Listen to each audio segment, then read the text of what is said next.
Je suis philosophe. Je suis né à Baham le 14 mai 1945. J'ai fait mes études primaires à la mission protestante de Baham. De toute façon, ma grand-mère ne voulait pas que j'aille à l'école, pas du tout, parce qu'elle estimait que je ne comprenais pas pourquoi. Voilà, on disait qu'il fallait nous initier d'abord, et puis ça a été une bagarre pour que j'aille. Elle a obtenu de ses autorités d'église que je ne reste pas à l'internat, que je reste toujours avec elle. Ça, c'est ma grand-mère qui est la fille du roi Pokam de Baham. Donc nous avons fait, j'ai fait mes études primaires, et il y a eu un événement extraordinaire qui a fait en sorte qu'on soit obligé, ça c'est au coup moins un, le maquis s'est emparé de Baham, c'est une tragédie, parce que le roi Naïm, il succède à son père Kamwa Mars en 1954. Après avoir été éduqué, n'est-ce pas, en France, c'est Kamé et Samuel, notre patriarche, des grands idéologues du parti, UNC, vous le connaissez tous, c'est un grand parti, c'est des grands idéologues, quoi. Donc Naïm est revenu pour succéder à son père en 1954. Et vous savez très bien qu'à cette période-là, 54-55, on a interdit l'UPC. Vous savez très bien, ce sont des événements que nous connaissons. J'ai 10 ans. Donc en 55, nous ne comprenons pas, en 57 déjà, on a complètement enlevé le roi Naïm. Du coup, toutes les écoles, le maquis, c'était déjà emparé de là, et on a été obligé de partir de Baham à Bafoussam. Maison claire, de Baham à Bafoussam, ça fait 13 km. On y va à pied, hein. Nous portons nos petits sœurs. Vous voyez que c'est là que je me retrouve donc à Bafoussam pour aller encore à la mission protestante de Bafoussam, la ville de Bafoussam. Nous faisons nos études là-bas, on va passer le BPC, c'est national tout de suite. Et puis, faire le concours pour aller, je vais au lycée Leclerc, c'est le lycée Leclerc, où je vais faire mes études, je passe le BPC, le B, les brevets, et puis bon, je rentre au lycée Leclerc. Et mes compagnons du lycée Leclerc, ça c'est le général Basoulé, imbattable sur les 1000 mètres, imbattable. Le lycée Leclerc, le proviseur, c'est Bédoussa. C'est M. Tao qui est le censeur. Et Lingo, qui est un Français, mec, qui est le surveillant général. Il n'y avait que M. Lormeau qui était l'intendant, qui était noir. Donc tout le corps était carrément, voilà, des Européens, quoi. Lycée Leclerc était quelque chose de terrible. Vous avez un laboratoire, là-bas, chez Mme Rofi. Ce sont des gens qui nous ont marqués, quoi, qui nous ont marqués. Et puis, ce qui nous marque aussi, c'est la distribution de prix. La distribution de prix, ça se faisait, tu avais la C6, ça veut dire que tu as 10 sur 20, quelque chose comme ça, mais le meilleur, c'est, il y a les distributions de prix se faisaient dans la salle là-bas, la salle en bas. Je suis devenu un peu pas très bien, mais en tout cas, voilà. Je vais là-bas jusqu'en 63, je suis obligé, mon papa, mon oncle maternel, qui est en France aujourd'hui, il est né en 1925, il est là-bas, je lui ressemble, je suis comme lui. C'est mon oncle, c'est le petit frère à ma mère. Quand il va partir en France, parce qu'il était le directeur des assurances, l'école des assurances, pour revenir au Cameroun travailler aux finances. Et puis moi, quand il part, je vais à Douala pour retrouver mes oncles et les amis. Et là, je me retrouve au lycée Jos. C'est quelque chose de terrible aussi. Et là-bas, il y a que beaucoup de blancs. Il y a monsieur Ebanga, que vous connaissez, dont sa femme aussi, dans Ebanga, il était le surveillant général, l'unique. Hein. Il y avait monsieur Ondoa, le professeur de physique-chimie, qui s'habillait extrêmement nationaliste et intransigeant. Extrêmement. Il n'aimait pas le système, machin. Il était extrêmement brutal. Il s'habillait avec la tenue. Il avait le laboratoire là-bas. Monsieur Ondoa, donc on nous a formés comme ça. On est très peu, hein. On est 23 ou 27. Dans le lycée, à l'époque, c'était comme ça. Messi, hein, qui est devenu... je pense aussi qu'il était le plus jeune d'entre nous, parce qu'on a fait d'abord C, et puis ça s'est transformé en A. Il était le meilleur en mathématiques, le plus jeune. Il y avait Mama, il y avait Mungam, qui a été... j'étais surveillant général, voilà. Dans ma classe, quoi. Et quand il me voit, il me dit que c'est moi qui... Voilà. Après, on va passer les probatoires et puis le bac A. Et on rentre à l'université. J'oublie que ceux de ma génération, le consul Augustin, il était au collège moderne de Consamba avant qu'on le transforme en lycée, parce qu'il n'y avait qu'un seul lycée, le lycée Leclerc. Et le lycée Dior. Les autres sont devenus des lycées, je crois que c'est en 64, hein, je crois que c'est comme ça. Dans mes amis, celui-là, il y a Kangwa Hubert, il y a Nkoncho Augustin. Ça, c'est de ma génération, ils étaient à Consamba. On passe le bac, on rentre à l'université fédérale, nous sommes en philo, on est 12, hein. 12, on ne passait que 2 ans. Disons parce qu'il n'y avait pas de licence ici. Là, on va passer le bac, on rentre au lycée. C'est l'État qui décidait de l'affectation des gens. Si tu changeais, ben, tu n'avais pas la bourse, parce qu'on te donnait la bourse. Donc, on est 12. Et nos professeurs étrangers, c'était des missionnaires qui venaient nous donner des cours en philosophie. Mais des Camerounais, tu avais déjà Guillaume Boélé qui était agrégé, il est le tout premier agrégé en philosophie. Hein. Boélé Guillaume, et Joe Mollet, ils avaient passé leur thèse du 3e cycle, dont ils étaient des assistants. On est donc à... On passe 2 ans. 2 ans après, bon, on a la bourse, on va en France. Là, en France, on avait vu le professeur Kaufmann, qui est venu, notre professeur, c'était un psychanalyste de l'école freudienne, quoi, qui a dirigé la thèse de beaucoup de Camerounais, y compris moi-même. Il m'a pris, je suis son fils, quoi. Je vais à Nanterre. Il se trouve que je vais à Nanterre, pourquoi? Parce qu'on nous a envoyés à Poitiers. Moi, j'ai dit que non, on n'est pas venu là-bas en France pour aller à Poitiers. On est venu parce que...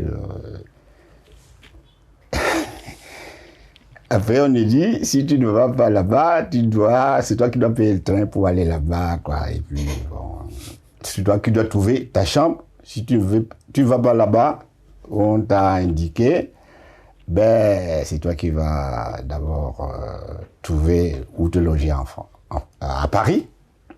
Parce que le professeur comme m'avait demandé que tous ceux qu'il avait formés ici, ils viennent, il est professeur à Nanterre. Je téléphone. D'abord, quand on arrive, enfin, j'oublie un détail qui nous a marqué énormément. Quand on arrive, c'est au moment où il y avait le tapis roulant.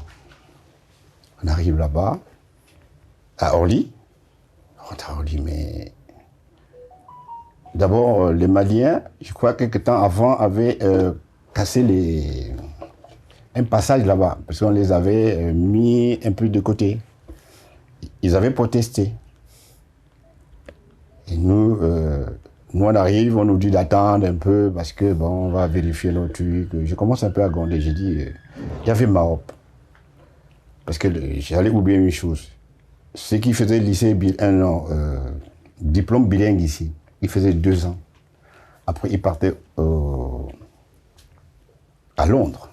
pour faire leur stage pratique et revenir. La plupart ont travaillé à la prison. Les traductions, ce sont eux qui le faisaient. Donc il y a eu Mahob et sa femme, un petit bébé. On nous a bloqués là-bas pour attendre que des instructions, je ne sais pas où, on commence à griller. Et Bidja me dit, mais pourquoi tu vas faire en sorte qu'on nous renvoie au Cameroun, hein, comme tu es comme ça, tu es toujours comme ça, voilà. Donc, on vient nous chercher et on monte sur les tapis roulants. Tout le monde est tombé. Tu vois, non? Même les Européens, ils tombaient, quoi. C'était une nouveauté. Ça nous a complètement changé, quoi. On arrive et puis on nous dit donc, à locaux, là où on dit comment on répartit les étudiants, certains vont en province, d'autres, bon, la plupart vont en province. Nous, on dit, on va rester à Paris. On dit, ok, si vous restez à Paris, c'est vous qui allez trouver votre... d'abord l'université. Donc, on dit, on va à Nanterre parce que on va voir le professeur Kopman. On avait son adresse. Il habitait rue de Vieux-Colombier. C'est-à-dire là, en 6e arrondissement. On lui téléphone. Ah, il dit que oui, vous êtes déjà là, oui, voilà. On va se retrouver là à Nanterre. Tu sais que le Cameroun, les diplômes Cameroun, quand tu viens du Cameroun, eh bien, on dit, voilà, c'est clair, on t'inscrit. Tout de suite, immédiatement. Les diplômes, c'était, voilà, c'est pas comme maintenant où on va, tu ne sais pas si... On nous a inscrits, on nous a donné nos chambres à Nanterre. Moi, j'étais à la H 305 et Bidja 402, là-bas chez les filles, parce qu'il y avait les machins chez les filles. C'est comme ça que je me retrouve dans la Nanterre avec Rachel Bidja, ma collègue et tout, voilà. Et nous faisons nos études. D'abord, on passe la licence, on passe la maîtrise, et puis on fait un mémoire avant de faire la maîtrise. Ça, c'est rapide, c'est très rapide. Et puis, on fait le doctorat. Bon, je parle du doctorat, donc je suis docteur en philosophie en 1977. Un an avant Macron, avant que Macron n'ait le président ne naisse, quoi, parce qu'il a dit qu'il a travaillé avec Ricoeur, qui a été mon professeur, notre professeur Ricoeur. Ouais, il travaillait sur Kant, 3 critiques des Kant, c'est extraordinaire ça. Donc, comme j'étais boursier, et puis j'ai fini mes études, et puis j'ai dit, ok, il faut que je rentre au Cameroun. D'abord, ma grand-mère ne supportait pas que je reste encore enfant, que je sois là-bas, et elle disait, non, tu vas rentrer, il faut rentrer, en tout temps, voilà. En dehors de ça, j'avais un contrat de Sénat avec l'État du Cameroun, comme tous les autres aussi. Vous rentrez, vous allez travailler 10 ans avant de rester à la fonction publique ou pas. Donc, voilà, je rentre au Cameroun. Je ne sais pas sur le reste, hein, c'est trop compliqué, c'est extrêmement violent. Et puisque quand je rentre au Cameroun, on m'avait recruté par la procédure d'urgence. Comme ça, là, avant qu'on ne rétablisse ce qu'on appelle procédure d'urgence, ça veut dire on te prend avant de faire ton truc administratif. C'est comme ça, c'est des mots que je ne comprenais pas très bien. Et le jour où je dois prendre le service à l'école normale, et puis bon voilà, il n'y a pas un dossier. J'ai fait un procès contre lui. Ce sont les Mollet qui était secrétaire à la prison de la République. Si vous lisez ça, là, vous allez voir. La philosophie camerounaise à l'aide du soupçon. Donc, c'est comme ça que je fais un procès, que je gagne, et puis voilà. Et que je me retrouve maintenant là, n'est-ce pas, dans la recherche universitaire. Et voilà, en 80, voilà, je pense que je vous ai dit un peu de détails, hein, la polémique que j'ai eue avec la philosophie camerounaise à l'aide de soupçon, le Katoa.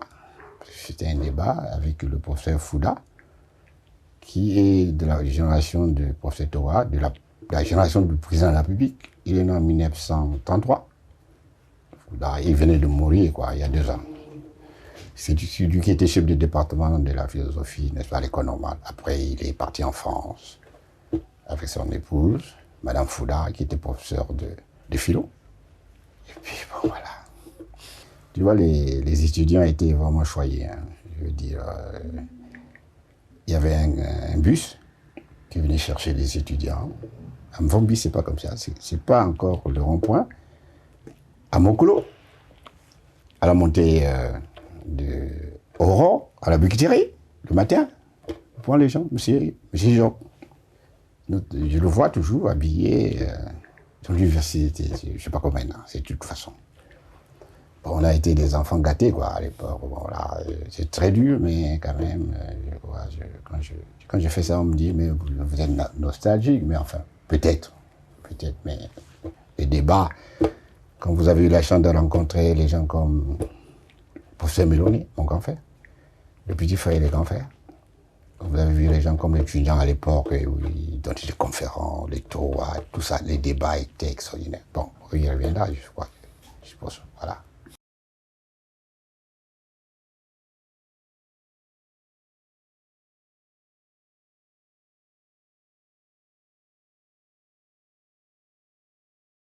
Ah oui, mais je porte sur les aspects idéologiques du concept des nations dans l'Afrique noire contemporaine. Le concept des nations. J'essaie de m'interroger sur le statut de ces concepts dans l'Afrique noire, dont je parle du panafricanisme. Parce qu'à l'époque, il fallait discuter sur l'antériorité, par exemple, de la poésie par rapport à, c'est-à-dire la poésie de Césaire et de Senghor, par rapport au panafricanisme qui est de 1900. Alors, ils ne sont pas encore nés. Personne disait, on avait tendance à dire que la littérature, la négritude surtout, qui a été inventée par Césaire et Senghor, ça c'est en 1932, je crois, ils disent comme ça. Est-ce que c'est Senghor qui a donné le nom négritude ou il se discute? Mais Senghor dit que c'est Césaire. C'est en 1932. Or, le panafricanisme a précédé. C'est le panafricanisme, c'est en 1900. Tenez-vous bien, je crois qu'on va y revenir. Voilà, en 1900, hein, c'était une date extrêmement importante. Césaire n'est pas encore né. Puis il va naître en 1913. Hein? Et puis Senghor n'est pas né, il est né en 1906. Je veux dire, Kwame Nkrumah, il est né en 1909. Oumiobe, il est né en 1901. Et puis Mandela en 18. Donc, tous ceux qui vont traiter les Fanon en 1926, ceux qui vont théoriser sur le panafricanisme, ils ne sont pas encore nés. Quand l'idée de créer le panafricanisme par la diaspora, on va y revenir, eh bien, c'est en 1909. Donc, ceux-là ne sont pas encore nés. Voilà. Ceux qui vont jouer le rôle. Cheikh Anta Diop est né en 1923. Et c'est lui qui va tout bouleverser, tout conceptualiser pour que bon. Donc, je travaille sur les aspects idéologiques du concept de nation, où je traite de la poésie et du politique, voilà. Et puis, je vais travailler sur de la guerre dans la problématique philosophie négro-africaine. Ça, c'est mon domaine, là. Je travaille de la guerre, voilà. C'est mon boulot, quoi. La guerre négro-africaine. Voilà, parce qu'il y a deux conceptions de la guerre sur lesquelles on reviendra.